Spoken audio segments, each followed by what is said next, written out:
Hey guys, good evening! Welcome back po dito sa Gandara SRU. Andito na naman nga po ako para maghatid sa inyo ng latest update and fresh happenings about po sa TVJ, sa Itbulaga at sa loob at labas po ng showbiz. And for tonight's video, ang pag-uusapan nga po natin ay patungkol po dito sa pagkakautang ng tape na kung saan hindi lang sa GMA7 meron, kundi pati sa mga host di umano ay hindi pa rin bayad ang Tape Inc. Oh, ang history. Mukhang muli pong nauulit mga Kadaway Kads. So, alam naman po natin na naging issue nila. Well, hindi siya naging issue. Naging issue lamang dahil sa kabila po ng lahat-lahat, balak po tanggalin ng Tape Inc. ang mga host ng original Itbulaga. Hanggang sa naungkat nga po ng naungkat ang problema at ang baho ng Tape Inc. Anyway, sa mga hindi pa po nakaka-subscribe sa aking channel, maaari po ninyong pindutin ang subscribe button and notification bell para maging updated po kayo at una sa mga nilalabas nating mga balita. So, eto na nga mga Kadaway Kads. So, parang parehas pala ng na-experience ang bagong host at ang TVJ and Legendary Kads na hindi po napasahuran ng Tape Inc. base po sa chika. Pero unahin po muna natin ang hinihingi pong respeto para po sa Tape Inc. ng Tape Defenders. So, narito nga po ang post ni Best Pills na kung saan humihingi po siya ng respeto para po sa Tape Inc. Ayon sa kanyang post, respeto sa Tape Inc.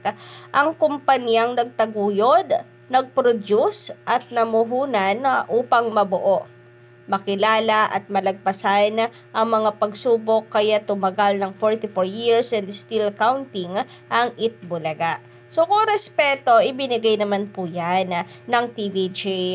Kung natutuusin hanggang sa lumipat po ang TVJ sa TV5, nandun yung kanilang respeto Respeto sa karapatan ng Tape Inc. na gamitin ang titulong Itbulaga dahil kahit sa TVJ ang titulo hindi sa kanila nakapangalan yung trademark. Ginamit lang 'di ba ng TVJ yung Itbulaga nung manalo sila sa hindi pa sa IPO nung manalo pa sila sa RTC sa kanila ginamit. So nandun yung respeto.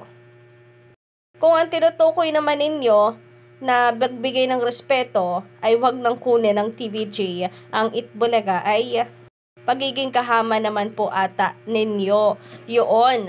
Sana ibigay nyo din yung respeto sa TVJ na ipaglaban ang titulong Itbulaga. Di patunayan na lamang sa korte kung sino ang tunay na may-ari. Sabi pa dito, respeto sa 90% na stock na iniwan.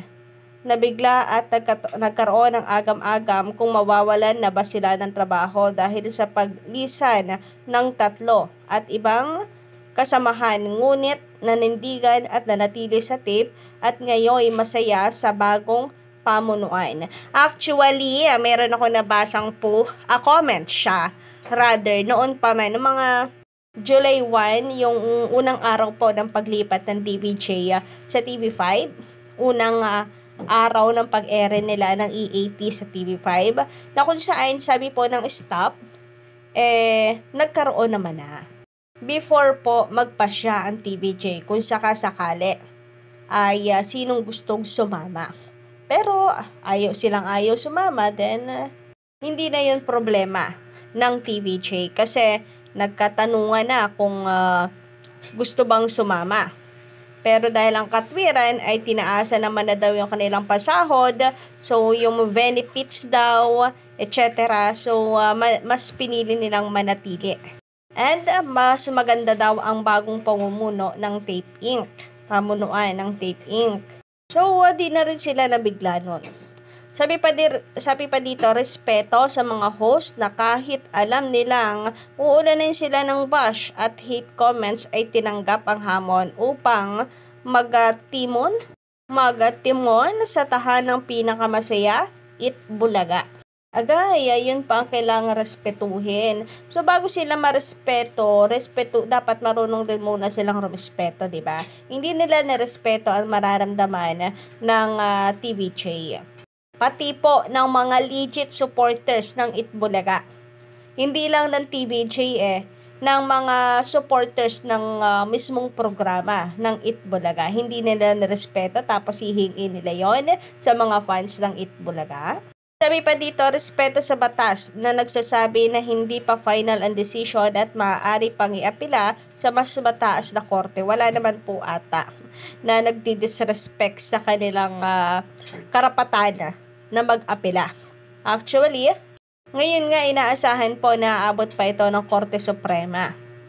Kahit talo po sila dito sa Court of Appeals. Sabi nga nila, sige, apila lang ng apila tape. Pero syempre, hindi po may iwasan na every time na matatalo po sila ay mayroon pong komento na matatanggap. Which is, siya pong lang naman, normal. Lalo na kapag may bias ka. At hindi pa rito natatapos ang gusot dahil biguri naman na silang bayan nang maayos ang sahod ng mga celebrity host, kaya raw nagkandaletse-letse ang programa.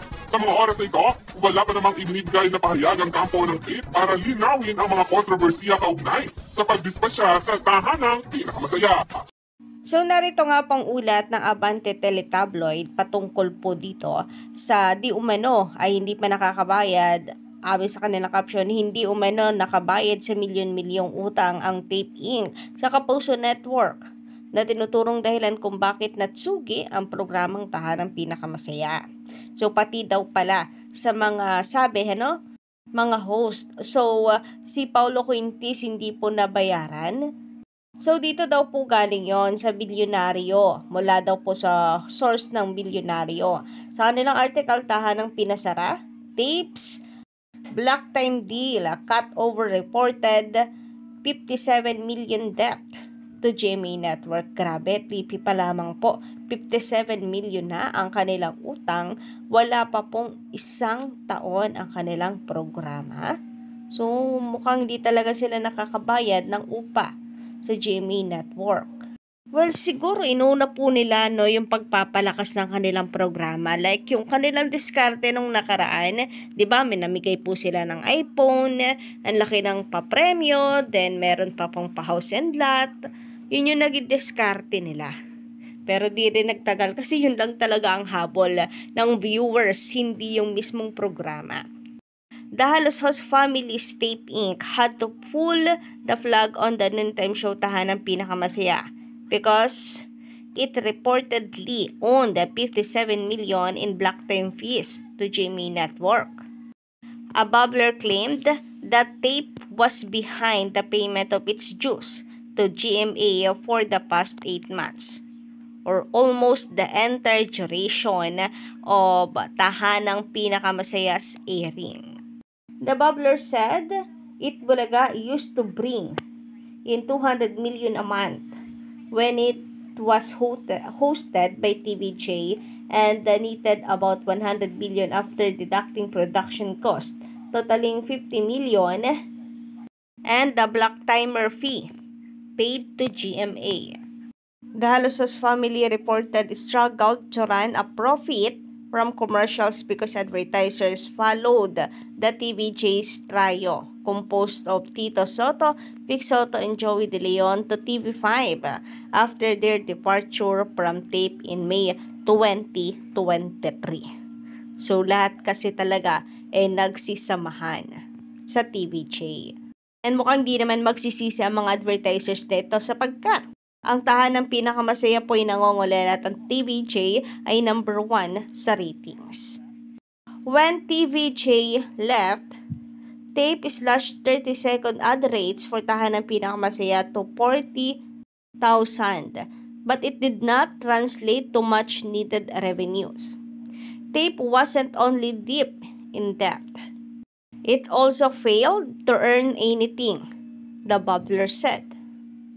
In addition to owing GMA millions of pesos in black time fees, Tape reportedly hasn't paid the salaries of its now defunct show's celebrity host.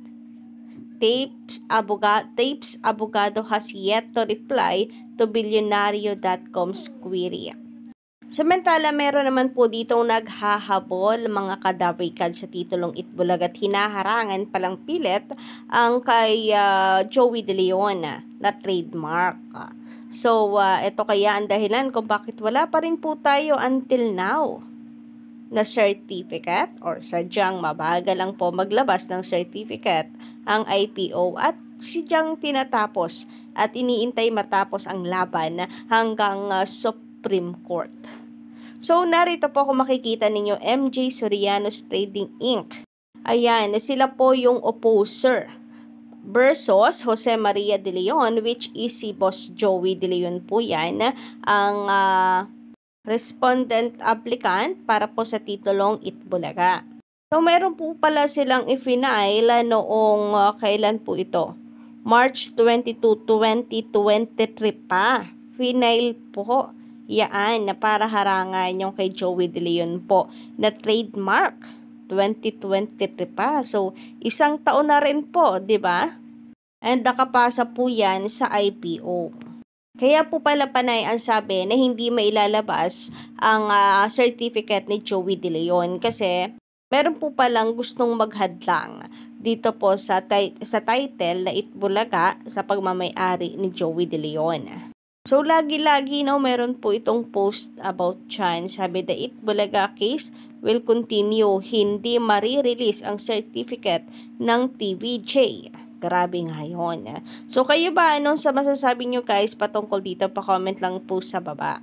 Gigil na gigil lang. Dinaig pa po ang Tape Inc. Anyway, yun lang po ang ating update sa gabing ito. Don't forget to click the subscribe button and notification bell para po sa iba pang mga balita.